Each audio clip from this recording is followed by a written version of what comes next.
Hello friends, आज मी तुमच्याबरोबर लहान मुलांपासून ते मोठ्यांपर्यंत सर्वांनाच खूप आवडणाऱ्या वेज हक्का नूडल्सची रेसिपी चमचमीत हॉटेल स्टाईल घरच्या घरी कशी करायची ते शेअर करते। चला तर सुरुवात करूया आजच्या रेसिपीला।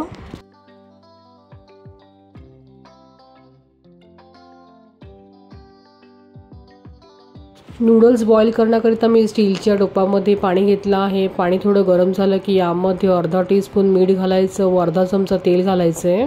पाण्यामध्ये तेल टाकल्यामुळे नूडल्स एकमेकांना चिटकत नाहीत। थोडं पाणी गरम झालं आहे, आता लगेचच यामध्ये चिंग्सचं वेज हक्का नूडल्स सर्व टाकून घ्यायचे। या ठिकाणी लक्षात घ्यायचं आहे, नूडल्स उकळण्याकरिता पातेलं हे मोठंच घ्यायचं जेणेकरून नूडल्स हे एकमेकांना चिटकत नाहीत व मोकळे होतात। हे नूडल्स फक्त आपल्याला 90% शिजवायचे आहे, खूप जास्त हे नूडल्स शिजवायचे नाहीत। जर हे नूडल्स जास्त शिजले तर ते एकमेकांना चिटकतात, त्यामुळेच हे 90% शिजवून घ्यायचे आहे।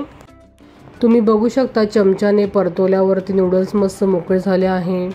आता जवळपास 2 ते 3 मिनिटांनंतर गॅस बंद करून घ्यायचा आणि हे नूडल्स चाळणीवर टाकायचे आणि त्यावर साधं पाणी टाकायचं। पाणी टाकल्यामुळे नूडल्समधील स्टार्च निघून जातो, मग नूडल्स अधिकच मोकळे होतात व जी बॉइलिंग प्रोसेस आहे ती पूर्णपणे थांबते। आता चाळणीवर यातील संपूर्ण पाणी हे निथळून घ्यायचं आहे। गॅसवर मी लोखंडी कढईत 4 चमचे तेल घेतलं आहे।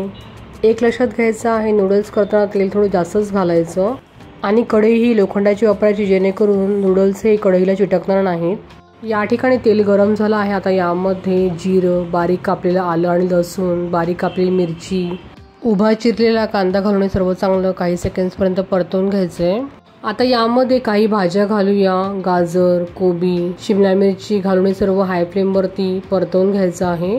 या ठिकाणी सर्व भाज्या मी ह्या उभ्या चिरून घेतल्या आहे। या ठिकाणी आपल्याला या सर्व भाज्या खूप जास्त शिजवायच्या नाही, तर या भाज्या क्रंची असल्या पाहिजे याची काळजी घ्यायची, तेव्हाच हे वेज हक्का नूडल्स चवीला खूपच अप्रतिम लागतात। आता यामध्ये चवीपुरतं मीठ, आवडीनुसार मिरेपूड, green chilli sauce, tomato sauce, dark soya sauce, लाल मिरची पावडर घालून हे सर्व चांगलं 10 सेकंड्सपर्यंत परतवून घ्यायचे। आपण टाकलेल्या सर्व सॉसमध्ये मिठाचं प्रमाण हे असतंच, त्यामुळे मीठ हे कमीच घालायचंय। आता यामध्ये बारीक कापून घेतलेली कांद्याची पात घालायची आहे आणि सर्व चांगलं परतवून घ्यायचंय। सोबतच या ठिकाणी यामध्ये आवडीनुसार चिंग्सचं वेज हक्का नूडल्स मसाला घालायचा आणि हे 10 सेकंड्सपर्यंत सर्व परतवून घ्यायचं आणि यामध्ये बॉइल्ड केलेले हक्का नूडल्स घालायचे आणि सर्व चांगलं एकत्रित मिक्स करून घ्यायचं आहे। व्हिडिओमध्ये दाखवल्याप्रमाणे 2 चमचे घेऊन कढईच्या खालून वरपर्यंत नूडल्स चांगले मिक्स करून घ्यायचे। आता यामध्ये चमचाभर विनेगर घालायचं। विनेगर घातल्यामुळे हे वेज हक्का नूडल्स आणखीनच मोकळे होतात।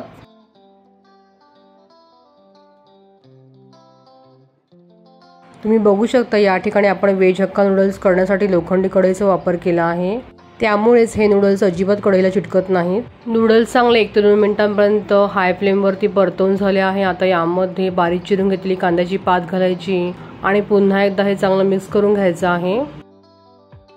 या ठिकाणी आपले वेज हक्का नूडल्स तयार झाले। आता मी हे सर्विंग प्लेटमध्येच गरमागरम सर्व करून घेते। हे नूडल्स खाताना गरम गरमच खावे, तेव्हाच हे खूपच टेस्टी लागतात। रेसिपी आवडली असेल तर व्हिडिओला लाईक आणि शेअर नक्की करा। पुन्हा भेटू अशाच एका रेसिपी सोबत सखी संगिनी किचनच्या पुढल्या भागात। तोपर्यंत मस्त खा आणि स्वस्त रहा।